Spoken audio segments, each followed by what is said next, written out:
Hello,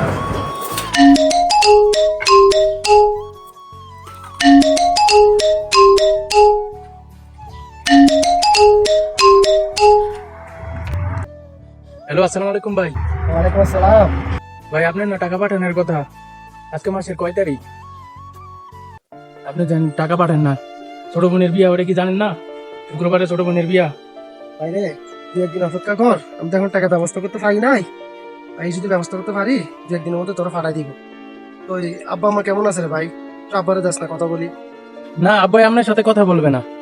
যখন টাকা পাঠাইবেন তারপরে কল দিয়েন, আব্বাই কথা বলবে। ওকে, আপনি টাকা পাঠাই দিন, তো রাখি। আরে আল্লাহ, পরিবারও বুঝলো না আমার এই প্রবাসীদের কষ্টটা। হ্যাঁ, হে আল্লাহ, আপনার রহম করেন আল্লাহ, আপনি একটা পথ দেখাই দেন আল্লাহ। রে হেতা কই? হেতা ইউনো মামুন নেই, সকালে গেছে মানে কইতে গেছে। এই মুড়িতে হালা কামলা লেবা।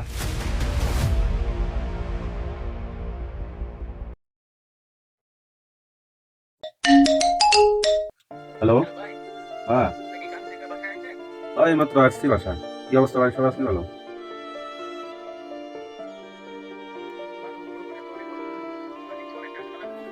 কিছু বেশি অসুস্থ?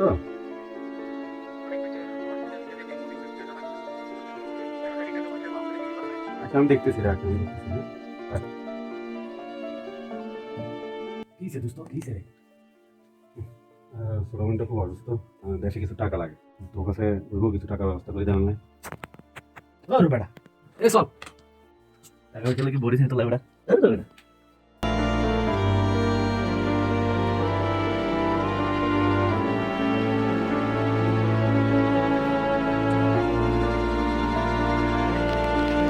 ভাই আপনার তো চিন্তিত কেন?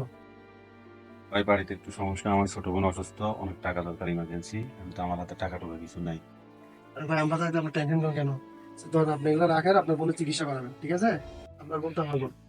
ভাই আপনারও তো টাকা দরকার, আপনার না ছোট বোনের বিয়ে আগামী সপ্তাহ। সমস্যা নেই, আমার বোনের বিয়ে আগে আপনার বোনকে চিকিৎসা করান, আপনার বোন মানে আমার বোন, ঠিক আছে? তারপরে আমার বোনের বিয়ে হয়ে যাবে। ভাই আপনার এই ঋণ আমি কখনো পরিশোধ করতে পারবো না। আরে ভাই কি বলেন ভাই, আমরা যদি প্রবাসীর বিপদে আমরা প্রবাসীরাই তো আসবো, আর কে আসবে? এই নাটকটি আমার সকল প্রবাসী ভাইদের উদ্দেশ্যে করলাম। আসলে প্রবাসীদের দুঃখ এক আল্লাহ ছাড়া আর কেউ বোঝে না। তো আমরা যারা প্রবাসী একসাথে বসবাস করি, অবশ্যই একজনের সাথে একজনকে ভালোবাসবো, সাপোর্ট করে যাবো। ফ্যামিলি পরিবার সবাই প্রবাসী ভাইদেরকে সাপোর্ট করবেন, টেনশন দিবেন না। আর আমার এই ছোট্ট নাটকটি ভালো লাগলে অবশ্যই আমার চ্যানেলটা সাবস্ক্রাইব করবেন। আসসালামু আলাইকুম।